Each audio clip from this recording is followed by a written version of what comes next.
فستان واحد بس سعره ممكن يشتري سيارة فخمة.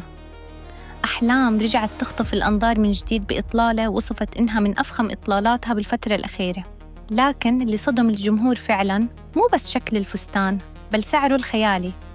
النجمة الإماراتية أحلام ظهرت خلال وجودها في مصر بفستان زهري فاخر من توقيع المصمم العالمي زهير مراد، ولفتت الأنظار بتفاصيله المنحوتة والتطريز الفخم اللي أعطى الإطلالة طابع ملكي بالكامل.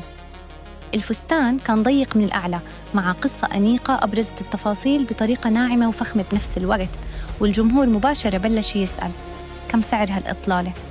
وبحسب أسعار تصاميم زهير مراد المشابهة، خبراء الموضة قدروا سعر الفستان بين 15 إلى 25 ألف دولار تقريباً. يعني نحن عم نحكي عن رقم ممكن يوصل لأكثر من 1,000,000 جنيه مصري فقط للفستان لحاله. طبعاً الإطلالة ما وقفت هون، لأن أحلام نسقت الفستان مع مجوهرات فاخرة ومكياج ناعم، تسريحة مرتبة جداً، وهذا الشيء خلى كتير ناس يقولوا إنه الإطلالة كاملة ممكن تكون تجاوزت 30 ألف دولار بسهولة.